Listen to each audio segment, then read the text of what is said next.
hari yang kudus ini Bapak. Dan kami akan memulai pengajaran online pada malam hari ini. Hamba-Mu yang akan membawa firman-Mu, tolonglah biar hamba-Mu dapat dimampukan oleh Roh Kudus dan berikan inspirasi, hikmat, pengetahuan dan kuasa daripada Roh Kudus ya Bapak, supaya dapat menyampaikan seluruh kebenaran firman-Mu yang menceritakan tentang Engkau daripada mulanya ya Bapak. Bapak, bantulah hamba-Mu yang bodoh ini penuh dengan segala kelemahan dalam diriku nih Bapak. Mampukanlah hamba-Mu dengan Roh Kudus supaya firman kebenaran-Mu dapat disampaikan, biar kehendak-Mu dapat terjadi di bumi seperti di surga. Tolonglah supaya tidak ada satupun yang menghalangi hamba-Mu untuk menyampaikan segala kebenaran firman-Mu, baik ialah zaman dan roh-roh najis, jangan satupun yang mengganggu. Dan oleh karena itu tolonglah supaya roh jiwa kami menjadi ladang-Mu yang baik dan menjadi kantong yang baru untuk menerima firman-Mu, menjadi perintah di dalam roh jiwa kami, supaya firman yang ada dalam roh jiwa kami dapat menyampaikannya kembali dan menghasilkan buah-buah kebenaran bagi kemuliaan bagi nama-Mu. Ya Bapak, kami mengucap syukur dan terima kasih. Mari kita doa Bapa kami. Bapa kami yang di sorga, dikuduskanlah nama-Mu, datanglah kerajaan-Mu, jadilah kehendak-Mu di bumi seperti di sorga. Berikanlah kami pada hari ini makanan kami yang secukupnya, dan ampunilah kami akan kesalahan kami, seperti kami juga mengampuni orang yang bersalah pada kami, dan janganlah membawa kami ke dalam pencobaan, tapi lepaskanlah kami daripada yang jahat, karena Engkau-lah yang punya kerajaan dan kuasa dan kemuliaan sampai selama-lamanya. Amin. Oke, malam semuanya, damai sejahtera bagi kita semua. Di sini di sini kan sebenarnya True Disciple itu kan, kalau dibilang ya, arti True Disciple itu apa sih? Ini murid Yesus yang sejati, murid Yesus yang sejati. Jadi sebenarnya pengajaran True Disciple pertama itu sangat dasar sih, sangat dasar banget. Tapi ini paling penting banget. Kalau kita tidak mengerti dasarnya, ujungnya pun pasti udah salah. Ujungnya pun pasti udah salah, gitu loh. Jadi sebelum kita mencapai segala sesuatu tuh, kita harus membangun dasar kita itu dengan kokoh dulu. Kalau bangunan kita udah kokoh, pasti kita seperti inilah. Coba dah kita baca di Matius 7. Kita baca di Matius 7 seperti ini.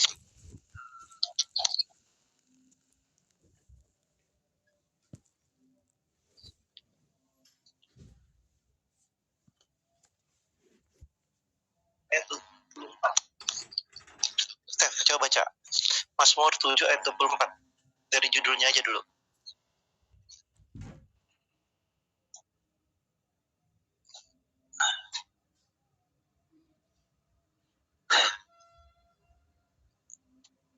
Mazmur apa Matius? Mazmur lagi, Matius 7. Udah mau, udah ngantuk. Sorry. 7 ayat 24 sampai 27. Sampai berapa ya? 27. Oh iya, sampai 27. Baca dari judulnya dah. 2 macam dasar.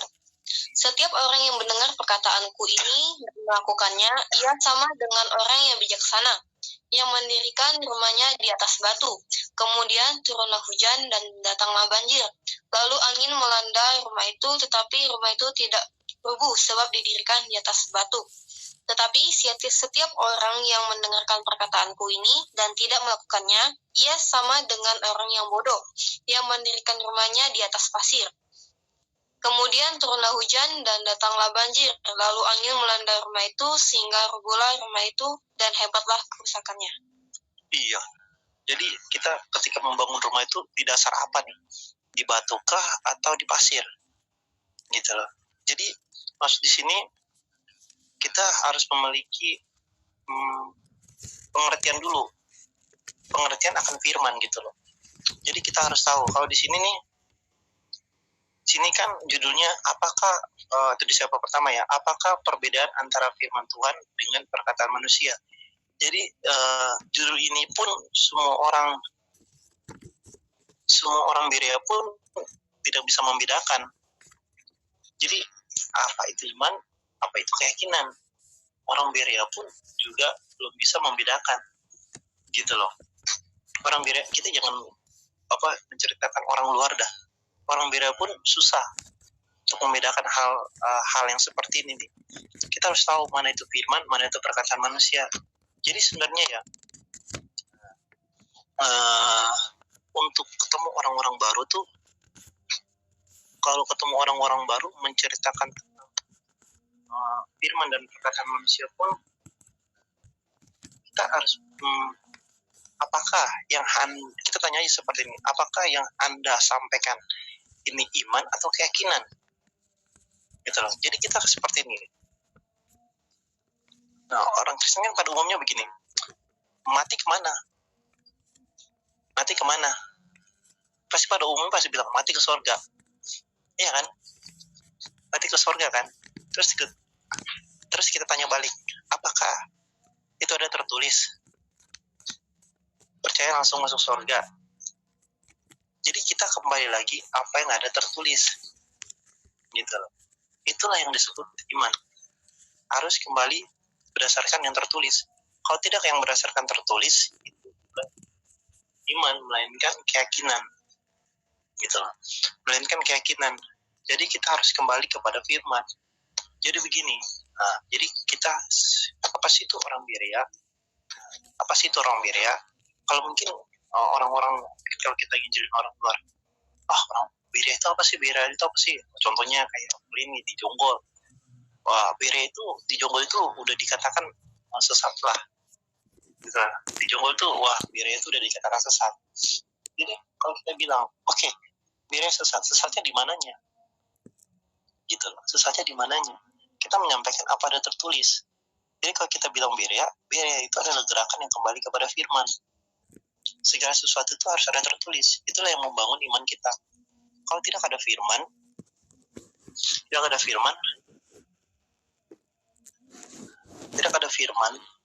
itu bukan iman, melainkan keyakinan. Selama ini yang kita percaya pun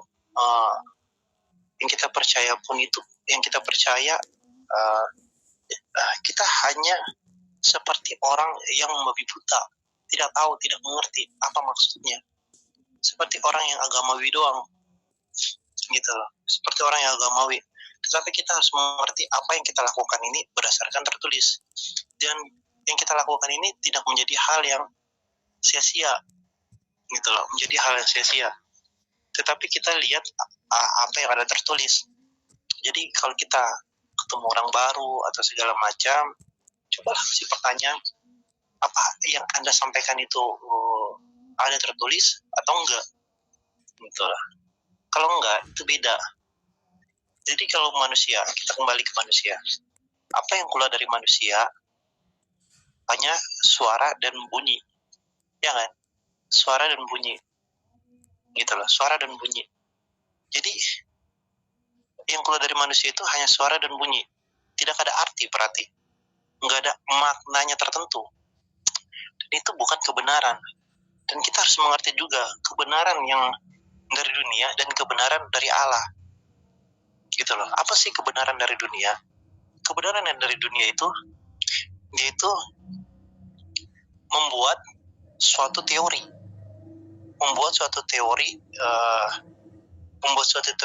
dan teori itu harus dipersetujukan dengan beberapa orang. Mau dipersetujukan dengan beberapa ahli baru disebut benar, gitu kan? Contoh dia membuat ini namanya casang, tapi harus butuh persetujuan dulu dari semuanya, gitu. Kayak 1 tambah 1 2, atau bilang 1 tambah 1 3, gitu. Karena orang udah tahu 1 tambah 1 2 itu karena mereka sudah ada teorinya, sudah ada teori atau caranya. Jadi menganggap itu benar. Tapi contoh orang yang ada di tengah hutan, dia tahu 1 tambah 1 3. Karena apa? Di desa itu menganggap 1 tambah 1 ya 3. Karena hanya di situ doang yang dia tahu. Jadi ketika dia mengambil teori-teori dari pikiran dia, yang ada di pikiran dia, dan dia mengungkapkan teori tersebut, dan ketika orang mempersetujukan hal tersebut, itu akan menjadi kebenaran. Gitu. Itulah kebenaran yang ada di dunia. Tetapi kita lihat kebenaran dari Allah. Apa itu kebenaran dari Allah? Ayo, kebenaran dari Allah itu apa? Kita buka di Matius 24 ayat 35 ya.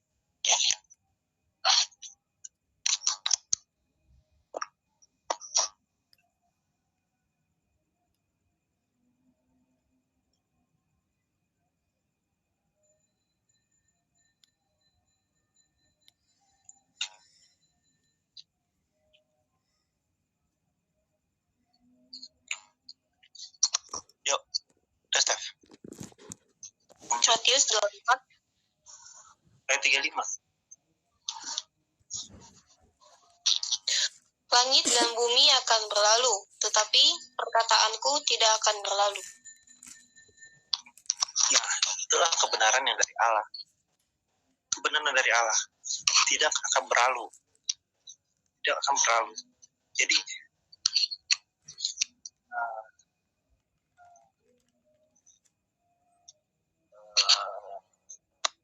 kebenaran dari Allah itu tidak akan berlalu. Jadi apa? Awal hingga akhir dan selama-lamanya tidak akan berubah. Tidak akan pernah berubah. Dia tetap A dan A. Dia pernah berubah. Tetapi apa yang keluar dari manusia? Yang keluar dari manusia itu hanya suara dan bunyi. Artinya apa? Akan berubah. Akan berubah. Kayak contoh kita gini aja dah. Oh, kayak ajak voli. Nanti kita cari takjil jam 4 ya. Cari takjil jam 4 ya. Ternyata tunda sampai jam 5. Kan bukankah manusia seperti itu? Suka menunda-nunda. Iya. Suka berubah. Janjinya jam 6. Tetapi janjinya jam 6 tapi jalannya janjinya jam 4, jalannya jam 5 atau jam 6. Kan manusia sering begitu. Pernah gak sih dijanjiin seperti itu? Nah kan, banyak orang sering begitu. Banyak banget orang seperti itu. Nah itu membuktikan manusia pernah berubah. Jadi, kita tidak boleh bersandar pada manusia sekalipun. Karena apa? Manusia itu tidak satupun yang benar. Manusia satupun tidak ada yang benar. Kita tidak bisa berpegang pada perkataan manusia. Gitu lah, perkataan pada manusia. Karena tidak ada kebenaran dalam diri dia. Betapa kita berpegang pada perkataan manusia, sekalipun dia pendeta. Gitu. Kayaknya itu ini benar-benar harus dimengerti dengan baik. Supaya apa? Supaya kalian tidak gampang tertipu. Coba kita baca Roma 3 ayat 9 sampai 10.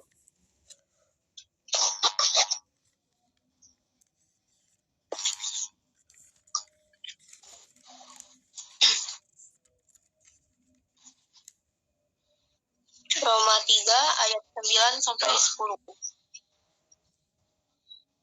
Jadi bagaimana? Adakah kita mempunyai kelebihan daripada orang lain? Sama sekali tidak. Sebab di atas telah kita tuduh naik orang Yahudi maupun orang Yunani, bahwa mereka semua ada di bawah kuasa dosa. Seperti ada tertulis, tidak ada yang benar, seorang pun tidak. Tidak ada yang benar, seorang pun tidak. Tidak ada seorang pun yang benar. Apakah manusia mempunyai kelebihan daripada orang lain? Sama sekali tidak. Paulus mengatakan seperti itu. Jadi tidak ada. Buat apa kita berpegang pada manusia? Jadi manusia seperti ini. Manusia itu ditipu dan menipu. Betul gak? Manusia itu menipu dan ditipu. Itulah manusia. Nah, jadi buat apa kita berpegang pada manusia? Mencari apa di dunia ini? Kalian walaupun berpegang pada perkataan pendeta pun, kalian tidak selamat. Gitu loh. Saya masuk gereja ini karena pastornya begini-begini. Wah, pastornya galak. Wah, pastornya lemah lembut. Itu pun jaminan, bro. Tapi yang harus kita lihat bukan pendeta, tetapi apakah ada firman di dalam gereja tersebut. Gitu. Karena apa? Kita harus tahu di dalam firman itu ada apa. Ayo, di dalam firman itu ada apa? Ayo, ada yang bisa jawab? Mas Gibran. Roh dan hidup. Di dalam firman ada apa? Hah? Roh dan hidup. Ada hidup, betul. Coba kita baca. Ayatnya di mana Mas Gibran? Yohanes 6 ayat 63. Wih, anjay. Mantap. Oke, yuk kita buka.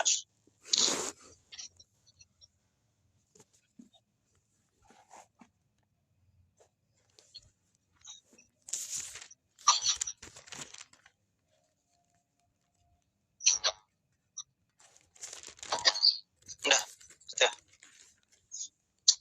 Yohanes 6 ayat 63.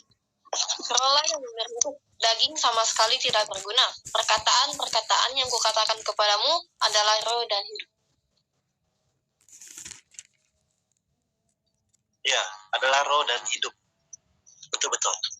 Jadi dalam firman ada apa? Ada roh dan hidup. Kenapa firman itu bersifat roh?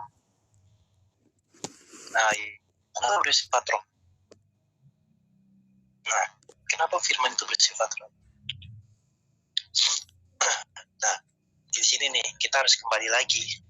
Siapakah kita yang sejati? Siapa kita yang sejati? Nah, jadi kalau pengen ngajar orang baru ya harus kembali ke situ. Siapa kita yang sejati? Harus yang tahu. Siapa kita yang sejati? Keberadaan roh. Itulah kita yang sejati. Keberadaan roh. Jadi harus menjelaskan. Kita harus kembali lagi. Siapakah kita yang sejati? Roh, jiwa, dan tubuh. Gitu. Roh, jiwa, dan tubuh. Kalau selalu nginjilin ya, menyampaikan firman, saya harus kembali ke situ. Kenapa?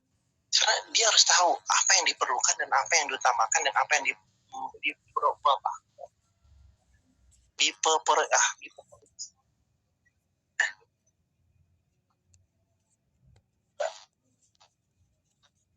terlebih dahulu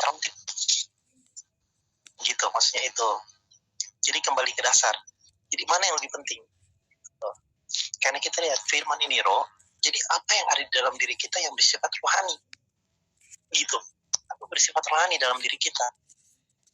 Karena manusia hanya melihat luarnya aja, ya enggak? Manusia hanya melihat luarnya. Jadi apa yang dia khawatirin? Yang dikhawatiri itu ya bagian luarnya. Wah, besok gue makan apa ya? Ya enggak? Besok gue pakai pakaian apa ya? Besok uang apa? Kosan gue dikit lagi ya, habis bulan. Gitu. Kita kekhawatiran hal seperti itu dulu. Wah, air, gue belum beli air lagi, beras belum gue beli. Kita selalu mengkhawatirkan hal-hal tersebut di dalam tubuh. Gitu kan? Karena manusia hanya melihat bagian luar, tapi tidak melihat bagian dalam. Tapi kalau dia tahu siapa diri dia yang sejati, dia akan mementingkan hal tersebut. Oh iya, ternyata ada yang lebih penting, yaitu roh kita. Kenapa roh kita? Karena roh itu bersifat kekal. Roh itu bersifat kekal. Kayaknya itu apa? Ketika Allah menciptakan manusia, Allah pun sudah memberkati. Nah, ini sih pengennya.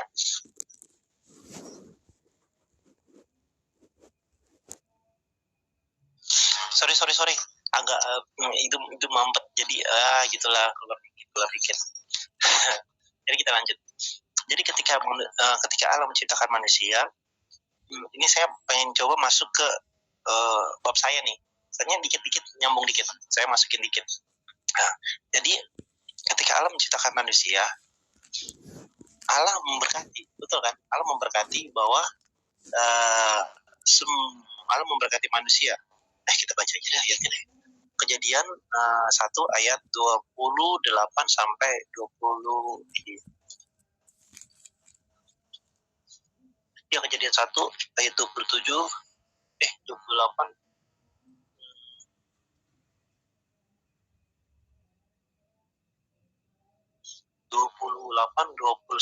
Coba kita baca sekarang. Allah memberkati mereka, Lalu Allah berfirman kepada mereka, beranak cuculah dan bertambah banyak. Penuhilah bumi dan taklukkanlah itu. Berkuasalah atas ikan-ikan di laut dan burung-burung di udara, dan atas segala binatang yang merayap di bumi. Berfirmanlah Allah, lihatlah, aku memberikan kepadamu segala tumbuh-tumbuhan yang berbiji di seluruh bumi, dan segala pohon-pohonan yang berbuah berbiji, buahnya berbiji. Itulah akan menjadi makananmu. Iya. Jadi apa? Allah ketika dalam ketika Allah menciptakan manusia, Allah memberkati. Betul kan? Allah memberkati manusia itu semua yang ada di bumi ini, semua yang ada di bumi ini, baik binatang, melata, ternak, binatang melata, binatang buas, ikan-ikan, burung-burung, tunas, biji-bijian, buah-buahan, semuanya apa? Manusia yang berkuasa atas hal tersebut. Ya kan? Manusia yang menguasai hal tersebut. Nah, manusia sudah diberkati untuk tubuh. Ini kita perintah, ya ini berkatnya untuk tubuh. Karena ketika di kejadian 1 ini, Allah hanya menciptakan manusia itu terdiri dari apa? Jiwa dan tubuh. Kenapa Allah memberikan kenapa Allah memberkati mereka? Kuasailah burung-burung, binatang-binatang, dan makanan. Kenapa? Karena mereka sudah ada kepribadian, gitu loh. Sudah mempunyai kepribadian. Dalam kepribadian tersebut lah mereka bekerja. Mereka mengetahui hal tersebut, gitu loh. Udah tahu kepribadian, dia udah mempunyai kepribadian. Kayak itu, kuasailah, gitu. Kuasailah. Nah, tetapi di sini Allah masih belum memberikan perintah. Dan di sini juga dalam kejadian 1, di mana Allah belum memberikan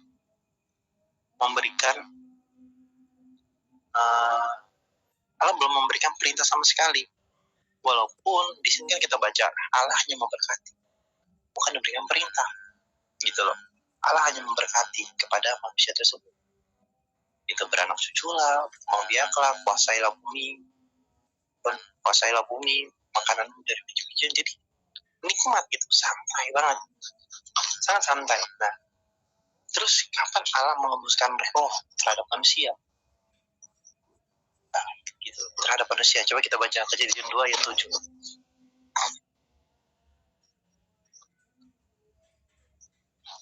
Tuh, bawa Ketika itulah Tuhan Allah membentuk manusia itu dari debu tanah dan menghembuskan nafas hidup ke dalam hidungnya. Demikianlah manusia itu menjadi makhluk yang hidup. Iya.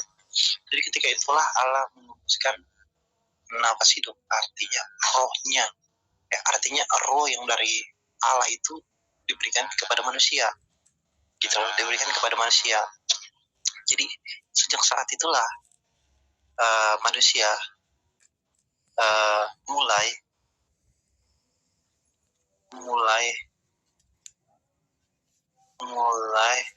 berhubungan dengan Allah. Dia mulai berhubungan dengan Allah. Tapi kita lihat gimana cara Allah berhubungan dengan manusia. Pertama, jadi gini, kalau dari sini artinya ya, yang mau saya artikan adalah bahwa pertama, contoh kalau kita bikin orang baru itu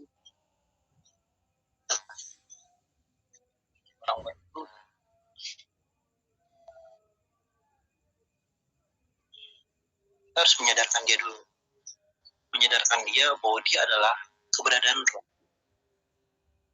Kita harus menyadarkan dia bahwa dia adalah keberadaan roh, supaya dia dapat kembali lagi berhubungan dengan Allah, gitu loh, berhubungan lagi dengan Allah. Jadi manusia pun tidak bisa lagi berhubungan dengan Allah, gitu loh. Kenapa? Ya, karena dia tidak tahu dari awalnya dia keberadaan roh. Gitu. Kalau dia tahu dia keberadaan roh, kita enak menghubungkan dia dengan Allah, mempersatukan dia dengan Allah. Karena kita harus tahu Allah yang kita sembah adalah roh, yaitu Allah memberikan roh kepada manusia. Allah memberikan roh kepada manusia supaya apa? Allah dapat berhubungan dengan manusia tersebut. Dengan cara apa? Dia memberikan firman-Nya kepada kita. Dia memberikan firman-Nya kepada kita supaya kita dapat berhubungan dengan Allah. Kayaknya itu kita baca di Kejadian 2 ayat 16 sampai 17. Baca, Steph. Lalu Tuhan Allah memberi perintah ini kepada manusia. Semua pohon dalam taman ini boleh kau makan buahnya dengan bebas. Tetapi pohon pengetahuan tentang yang baik dan yang jahat itu janganlah kau makan buahnya. Sebab pada hari engkau memakannya, pastilah engkau mati. Nah, begitu. Jadi, kalau kita tidak menjalankan bahwa dia adalah keberadaan roh, gimana cara kita bisa menyampaikan firman tersebut gitu? Gimana cara kita bisa memberikan firman kepada orang tersebut kalau dia tidak menyadari keberadaan roh? Karena manusia hanya mementingkan bagian luar tubuhnya. Oh, taruhlah dengan firman-Mu belakangan. Dan bukannya orang sudah sekarang seperti itu. Ntarlah, saya masih muda, ada yang saya pentingkan gitu. Saya mau sekolah, saya masih kelas 3 SMA nih. 3 SMA, saya mau cari kuliah yang negeri. Saya pengen masuk negeri gitu. Saya pengen fokus belajar dulu, nantilah firman ntar aja. Gimana dia bisa berhubungan dengan Allah? Bukankah anak muda sekarang seperti itu? Kalau kita nginjilin, bukankah kita seperti itu kalau nginjilin orang-orang baru? Firman mulu, bosan kita. Bukannya seperti itu. Ini nggak sih? Firman mulu, bosan. Apalagi kalau anak muda. Dengar firman aja telinganya udah panas. Gitu. Telinganya udah panas. Jadi susah. Gitu. Jadi, kalau mau menginjili, sadarilah mereka bahwa dia adalah keberadaan roh. Gitu, Holly. Kalau mau, kamu tahu gak sih kita yang sejati itu apa? Gitu. Dan ya itu sih, kembali lagi. Kalau saya bilang menyadarkan dia bahwa dia adalah keberadaan roh. Apa yang harus dipentingkan? Karena kita harus tahu roh yang ada dalam diri kita adalah yang kekal. Dia yang tidak akan binasa. Tapi kita harus menyadarkan dia. Kita ini hanyalah sementara dalam tubuh ini. Dan tubuh ini akan binasa. Dia hanya sebatas kemah dalam tubuh ini. Cuma kemah. Dan dia akan berlalu. Jadi, kalau dibilang makanan itu apa? Ada batasannya, apa disebut expired ya? Gitu. Manusia memiliki batasan. Bukankah manusia usianya paling tinggi maksimal 70? Ya kan? Kalau seterusnya udah beruntung dia. 70 aja itu udah paling menderita. Gitu. Buat apa kalian nyaman di dunia ini? Jadi, pergunakanlah tubuh kalian untuk mencari kerajaan surga. Tetapi kalian sudah yang menemu atau mengenal cari kerajaan surga. Kalian harus melakukan pekerjaan keselamatan. Pekerjaan keselamatan. Apalagi kita sudah menjadi anak-anak Allah. Nah, khotbah hari ini, kita ini bukan hamba. Tapi kita adalah anak-anak Allah. Hamba itu hanya untuk bangsa Israel. Hamba itu hanya bangsa Israel. Tetapi kita adalah anak-anak Allah yang harus melayani Allah sampai akhir. Kita mempunyai tanggung jawab yang lebih besar. Tanggung jawab yang lebih besar. Kita harus melayani Allah sampai kita menyerahkan seluruh hidup kita kepada Allah. Dan kita akan menerima kemuliaan pada kedatangannya. Betul gak, Brian? Benar gak nih, Brian? Atau gue salah nih? Gibran. Gitu. Jadi kita adalah anak-anak Allah. Kita harus mengerti. Dan orang yang masih belum mengetahui ini, cobalah. Apalagi kan kita lihat, kita baca Alkitab nih, kayak Yolanda mungkin udah baca Alkitab, nggak tahu sampai berapa, saya nggak perhatiin. Kita kan udah baca Alkitab, pasti yang saya sampaikan apakah Ini kan semua tertulis, gitu. Tertulis, ada firmannya, betul kan? Kalau kita nggak ada firman di dalam sini, mending bubar dah nih Komsel, gitu. Bubar aja. Karena nggak ada firman, wah, kok Filipus udah beda nih, udah mengajarkan humanisme. Oke, kalian boleh pergi kok. Kalian bisa menilai diri. Kalau kalian bisa menilai saya seperti itu, berarti kalian sudah mengerti mana firman, mana perkataan manusia. Seperti itu. Si Kak Filipus kok humanisme mulu, apa-apa. Kaya jadi miskin jadi kaya, punya Lamborghini sekarang Ferrari. Wah, gitu kan. Wah, kok beda banget Kak Filipus. Nah, gitu. Kalian boleh keluar atau mau kasih tahu Ko Hardi gitu. Hardi Filipus gimana tuh udah belajar humanisme? Oke, silakan. Biar saya pelepasan sama Ko Hardi lagi. Gitu. Jadi kalau kalian udah seperti itu udah bagus. Kalian sudah membangun iman kalian. Kalian sudah ada membedakan. Seperti kalau kita baca di 1 Korintus 12, karunia membedakan roh. Itu artinya juga kita di mana kita bisa mengetahui mana itu firman, mana itu perkataan manusia tersebut. Karena kan firman bersifat roh. Gitu. Karena firman itu. Nah, jadi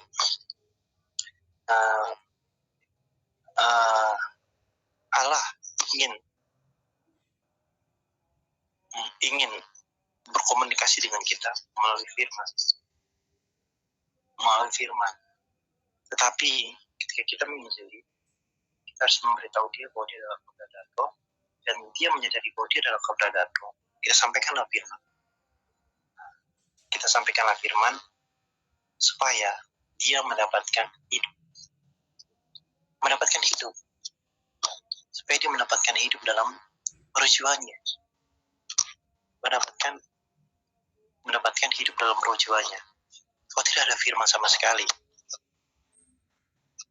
rohnya akan mati. Kayak itu. Orang yang tidak memiliki firman, atau orang yang tidak mau mendengar firman, dia sama seperti bilangnya.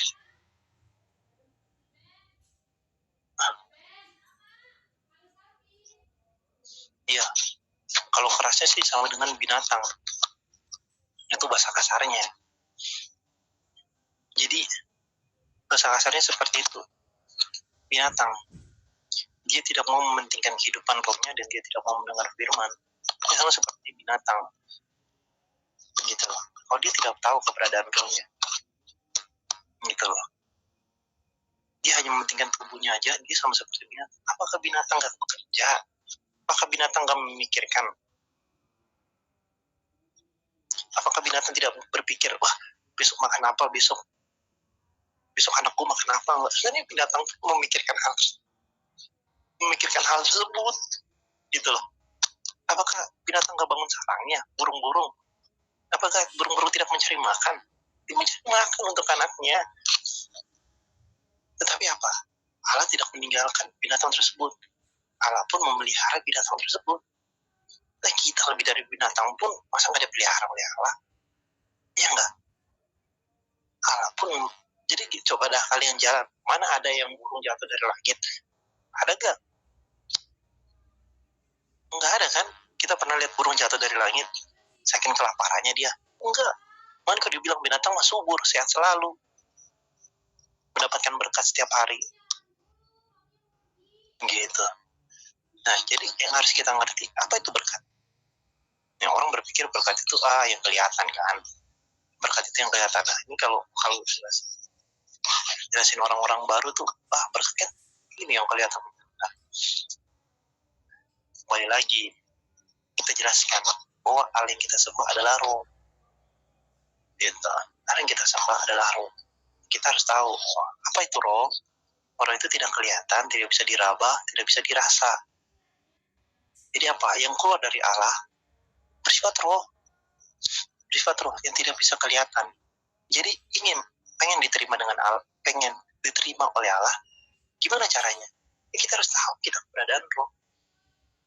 Gitu. Sekarang orang maunya begini. Saya merasakan. Bukankah begitu manusia? Wah, saya merasakan si Mas Gibran lagi jatuh cinta nih. Beneran. Seperti itu. Wah, saya merasakan seperti ini. Nah, orang maunya begitu. Iya nggak sih? Bukankah itu gereja pada umumnya? Dia menggunakan pikiran dan gagasan dia sendiri. Seolah-olah itu menjadi rencana Allah. Seolah-olah itu menjadi kehendak Allah. Tidak. Tapi kita harus tahu, Allah yang kita sembah adalah roh. Jadi apa yang kita lakukan harus bersifat rohani, bukan dengan sekedar humanisme atau jasmani. Tapi apakah hal tubuh ini diabaikan? Enggak juga. Jadi tubuh ini jangan diabaikan juga. Tetapi kita harus mempergunakan tubuh ini dengan baik. Arti dengan baik apa? Dengan baik apa?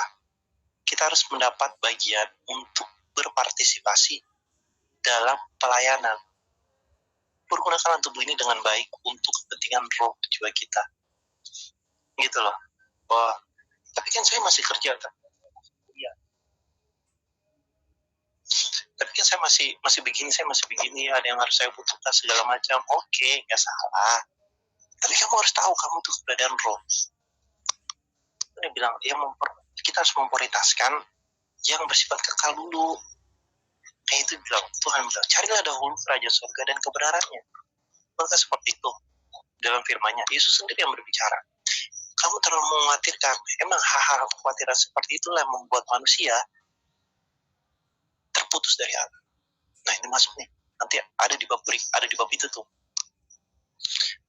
Itulah kekhawatiran dunia inilah yang membuat manusia jatuh. Yang murtad. Tadi bilang. Dia akan murtad. Akan kembali lagi ke sifat lamanya. Betul.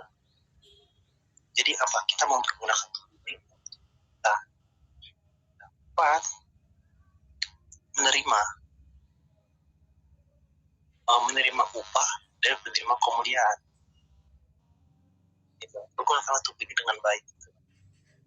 Jadi Paulus kan bilang, baik tidak baik waktunya, beritakanlah mungkin di saat kerja, di saat kuliah, di saat sekolah, sampaikan aja apa yang kalian paham, apa yang kalian ngerti, udah sampaikan aja, gitu loh, nggak perlu takut.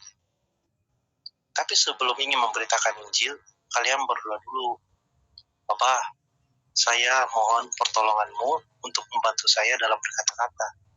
Biarlah hambamu ini dapat diinspirasikan oleh Roh Kudus untuk hambamu dapat menyampaikan firman-Mu. Jadi ketika ingin menginjil atau memberitakan firman di tempat kerja, kuliah, sekolah, kita berdoa dulu.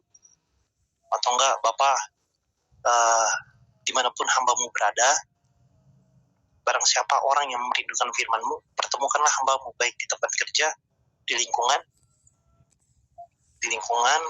atau di perjalanan apapun, di tongkrongan atau segala macam apapun, pertemukanlah hamba-Mu yang merindukan firman itu. Pasti tiba-tiba dia datang sendiri. Kita sampaikan, tiba-tiba masuk firman-Nya gitu. Saya pengalaman seperti itu. Kayak contoh, David kan teman kampus saya nih. Sebenarnya itu bukan keinginan saya untuk mendapatkan David, tetapi saya udah memilih orang tersebut. Contohnya, saya memilih Brian aja lah, nggak usah si Michael lah. Tapi yang dapat Michael malahan, bukan si Brian.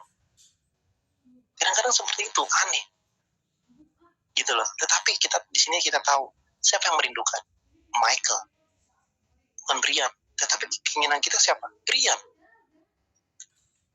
Jadi gitu. Jadi ketika orang yang merindukan, dia merindukan. Jadi firman itu bisa masuk. Jadi apa? Sebenarnya mencari jiwa sebenarnya bukan hal yang sulit. kita hanya perlu taat aja. Tidak perlu khawatir. Berikanlah, kita selalu berdoa, Bapak berikanlah jiwa-jiwa itu datang kepadaku. Bukan bikin doa kita seperti itu. Pasti jiwa itu datang kok. Asalkan doa kita itu sesuai dengan kehendaknya untuk kepentingan dan kemuliaannya. Jadi ketika melakukan segala sesuatu, berdoalah untuk bisa memberitakan firman. Gitu. Pasti akan firman itu akan masuk kok. Jadi tenang aja. Baru sini kita masuk lagi. Kembali lagi harus menjelaskan hal seperti ini. Roh, jiwa, dan tubuh. Jadi ketika dia sudah mengetahui keberadaan roh, sampaikanlah firman itu. Bahwa firman inilah yang menghidupkan roh jiwamu. Firman ini yang menghidupkan roh jiwamu. Kenapa? Karena di dalam firman ini ada roh dan hidup. Gitu. Ada roh dan hidup. Di dalam firman ini ada apa? Ada janji. Betul kan? Di dalam firman ini ada janji. Janji apa? Janji apa? Janji apa nih? Janji dia akan membawa kita ke dalam kerajaan surga. Betul kan? Nah, makanya itu dibilang apa? Kepada Abraham. Ya, kita baca. Ibrani 6.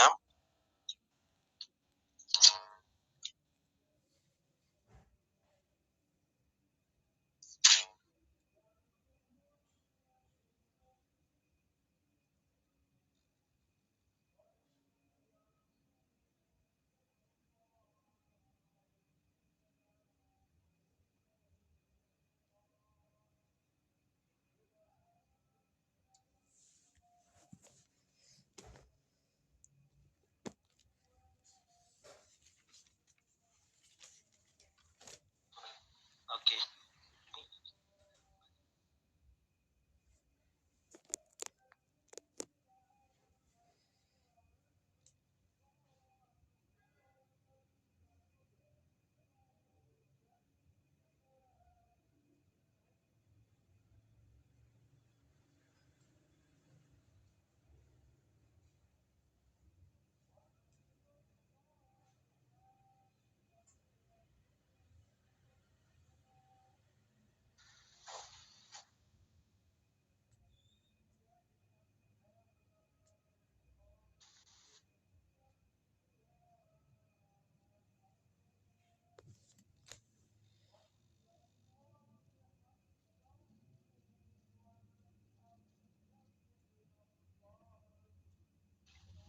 Oke. Sorry, baterai gua habis baterai. Maaf ya. Ibrani 6. Yuk kita lanjut Ibrani 6.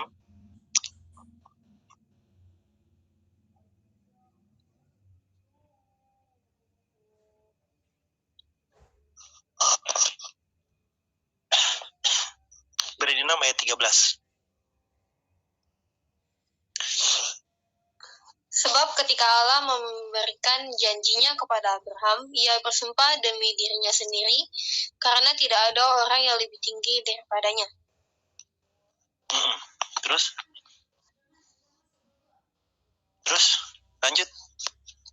Katanya, Tunggu, Mi. sesungguhnya aku akan Tunggu memberkati bentar. engkau berlimpah-limpah Ya. dan akan membuat engkau sangat banyak. Ya.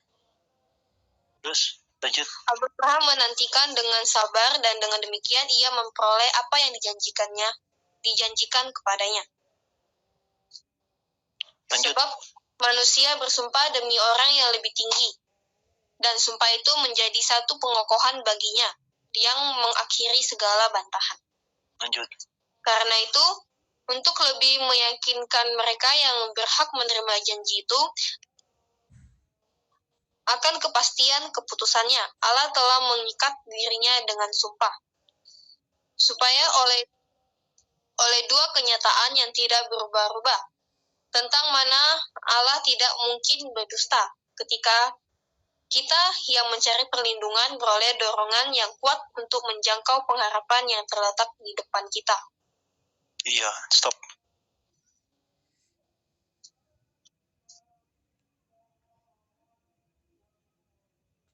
Iya. Jadi apa? Jadi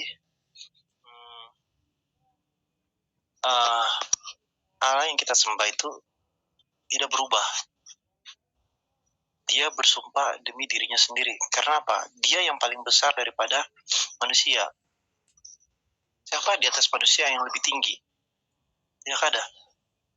Gitu lah. Jadi kita selalu, dia sumpah demi Tuhan, gue gak melakukan ini kok. Wah, sumpah. Gitu. Sumpah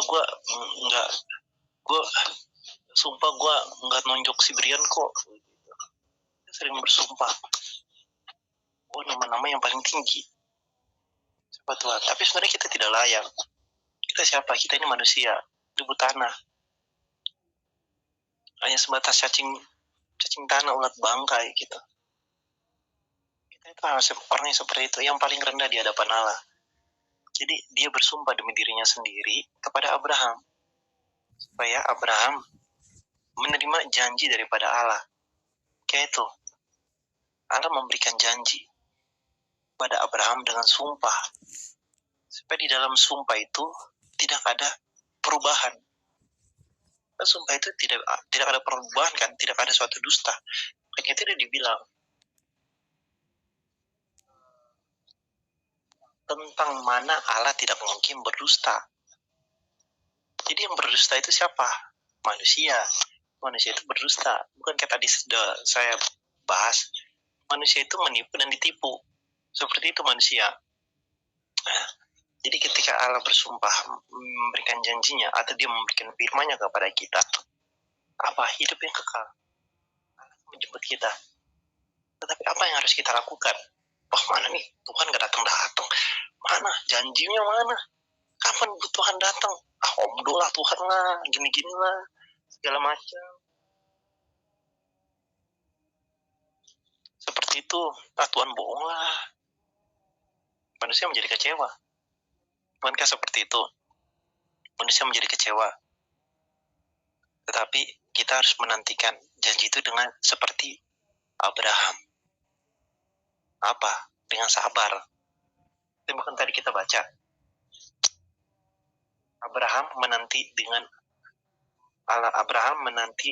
sabar, dan dengan demikian ia memperoleh apa yang dijanjikan kepadanya. Arti sabar itu apa? Dia mentaati pada janji tersebut. Dia mentaati pada perintah tersebut. Gitu. Itu orang yang sabar. Dia mentaati pada perintah tersebut. Jadi dia menunggu perintah itu sampai akhirnya. Jadi kita harus mentaati pada janji tersebut. Tidak boleh ada keraguan dari diri kita sendiri. Jangan memiliki keraguan seperti itu. Jadi kita harus mentaati itu dengan telepon dari siapa nih? Mati.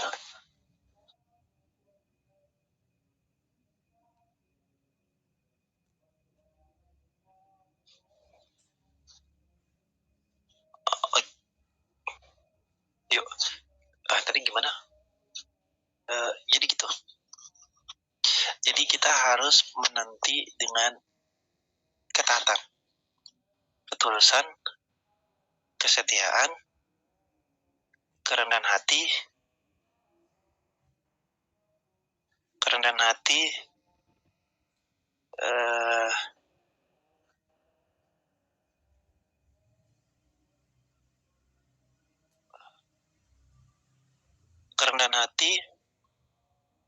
lemah lembut,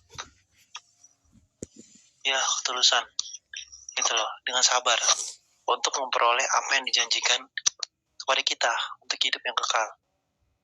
Jadi walaupun emang belum datang, lakukan apa yang diperintahkan. Apa yang telah diberikan kepada kita. Gitu. Bukankah Allah telah memberikan firman-Nya kepada kita?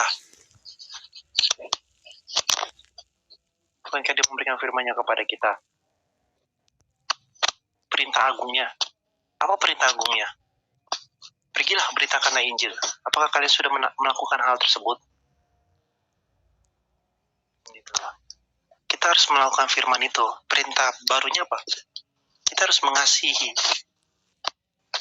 orang. Apakah mengasihi harus memberikan sembako, berikan beras, masuk dulu, kasih ini, baru kita memberitakan Injil? Enggak.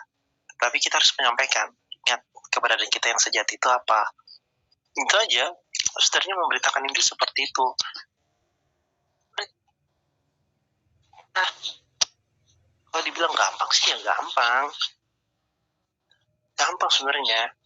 Tapi ya kita harus tahu, kita memberitakan Injil ini bukan karena kita pintar, bukan karena wah saya bisa. Tapi kita melakukan ini karena perintah, gitu lah, karena perintah. Dan ini menjadi iman bagi kita, gitu loh. Nah, saya memberitakan Injil karena semangat. Apakah itu iman dan kayak atau itu iman atau keyakinan? Coba jawab Rian. Keyakinan. Oh, keyakinan. Kita memberitakan Injil karena kita semangat. Oh, karena saya bisa memberitakan Injil. Enggak. Itu keyakinan. Tapi kita ingat, kita memberitakan Injil karena apa? Karena perintah. Beritakan Injil. Pergilah mengasihi apa? Mengasihi roh jiwa mereka yang terbelenggu oleh ilah-ilah zaman dan roh najis. Itulah tugas kita, sambil menanti pengharapan kita, supaya kita memperoleh kemuliaan itu, sebagai anak-anak Allah menjadi imam dan raja di kebangkitan pertama. Apakah pengharapan kita kebangkitan? Pengharapan kita apa? Kebangkitan pertama. Gitu loh. Orang yang menerima kebangkitan pertama, dia harus mendapatkan martir. Tahu martir gak sih? Mendapatkan apa? Martir. Tahu martir gak, Brian? Stephen, tahu martir gak? Oh ya.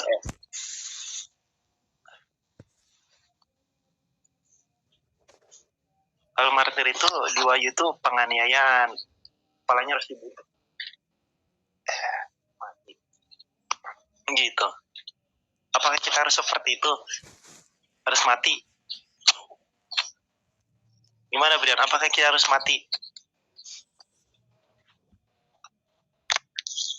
Harus mati apanya? Memberitakan Injil harus mati, martir gitu, mendapat martir seperti murid-murid.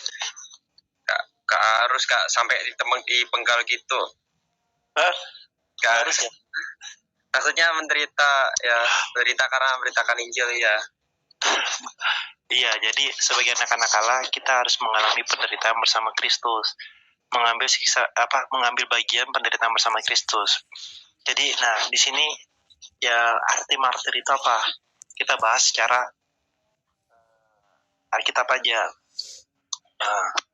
Jadi mungkin arti martir kata kasarnya harus dipenggal seperti murid-murid, digoreng segala macam. Nah, itu mungkin zaman dulu.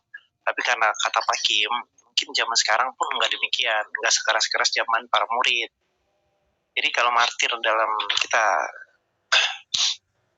secara rohani, inilah arti martir itu, kita mempertahankan iman kita sampai akhir. Itu martir. Mempertahankan iman kita sampai akhir. Jangan pernah berubah. Jangan kita sampai murtad. Kita harus mempertahankan iman kita sampai akhir dengan apa? Kitab, berdoa, gitu loh. Mungkin saya juga masih kurang-kurangnya baca Alkitab. Tolong dimaafkan. Gitu loh. Kita sebenarnya banyak kekurangan lah dalam tubuh kita ini. Memang kita mungkin gak berani dalam memberitakan Injil, tapi tenanglah. Kan di dalam Alkitab, ketika kamu dihadapkan suatu mahkamah agama, pengadilan, janganlah kamu takut, tapi biarlah roh Bapa yang berkata-kata. Jadi apa? Itu inspirasi Roh Kudus biar mengalir dalam roh jiwamu, seperti aliran-aliran hidup. Apalagi kalian udah mulai baca Alkitab, mungkin udah ada Brian udah 10 kali kayaknya tuh. Kita udah baca Alkitab, jadi aliran-aliran air itu mengalir deras banget. cepet gitu, set, gitu, set, udah kayak apa tuh 03 ya, set, gitulah. Nah, jadi seperti itu. Jadi ketika kita menginjilin, kita berdoa dulu, biar kita diinspirasikan Roh Kudus, supaya aliran air itu mengalir dalam diri kita. Dan kita melakukan ini karena perintah, jangan menjadi suatu keyakinan. Dan kita harus mentaati firman ini sampai akhir. Jadi sebenarnya memberitakan Injil kembali pada siapa kita yang sejati. Karena manusia tidak bisa menyadarkan, tidak mengetahui seperti itu. Jadi kembalilah seperti itu. Kita harus mengasihi roh jiwanya. Kayak contoh ke keluarga bapak, mama, saya mengasihi mama. Bukan saya memberi bunga atau apa, tapi saya mengasihi roh jiwa mama gitu. Seperti itu kita bisa sampaikan. Karena ada yang lebih penting dalam diri mama atau diri teman-teman kita. Itu kalau dia bilang, oke, mati mau ke surga. Emang di surga tempat apa? Bukankah surga tempat dunia rohani? Emang apakah tubuh kita yang akan masuk ke dalam kerajaan surga? Tidak. Gitu loh. Kalau emang pengharapan kita kerajaan surga, pengharapan orang tersebut kerajaan surga, jelaskanlah keberadaan kita yang sejati adalah roh. Seperti itu sebenarnya. Kalau menginjili orang-orang baru, ketemu orang baru, kita coba kembali ke roh jiwa dan tubuh. Kayak keluarga kita, mama kita, tetangga kita, teman kita, sahabat kita, saudara kita. Ya, seperti itulah. Coba aja. Kasih ayat aja, Matius 4 ayat 4. Manusia bukan hidup dari roti saja, melainkan firman yang keluar dari perkataan Allah. Gitu. Jadi nanti kayaknya itu kan nanti orang maksud masa roh doang, tubuhnya gimana? Ya iya, tubuh mah gampang. Jadi kita menganggap tubuh itu urutan yang kelima, urutan yang paling terakhir,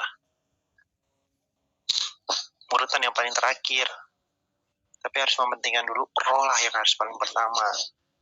Ibadah, berdoa, baca Alkitab, itu yang paling penting, yang paling utama bagi kita. Gitu loh. Jadi sini udah mengerti cara kita menginjil atau menyampaikan firman. Udah mulai paham. Oli gimana Oli? Bisa mengerti? Bisa ngerti, nanti pelan-pelan aku ulang-ulang lagi. Jelasinnya, cara ngejelasinnya itu susah banget soalnya. Nanti aku ulang-ulang lagi. Jelasinnya susah ya? Iya. Akunya ngerti, tapi ngejelasin biar mereka dapat kayak aku ngerti itu susah.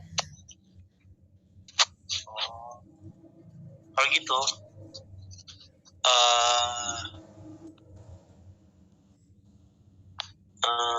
Holly coba matiin dulu. Oke. Sebenarnya kalau orang itu mengerti atau nggak ngerti ya, sebenarnya kita, saya bisa paham. Kita contoh bisa menjelaskan itu, tetapi orang itu bisa mengerti atau enggak, gitu loh. Tapi sebenarnya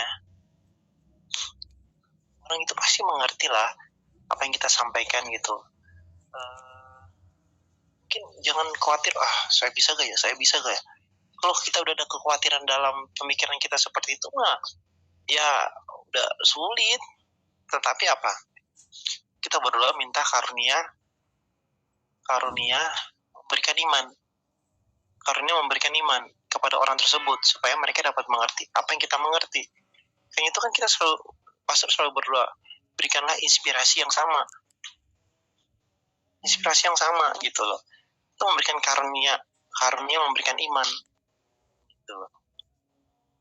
Karunia memberikan iman. Jadi pasti orang itu mengerti apa yang kita sampaikan.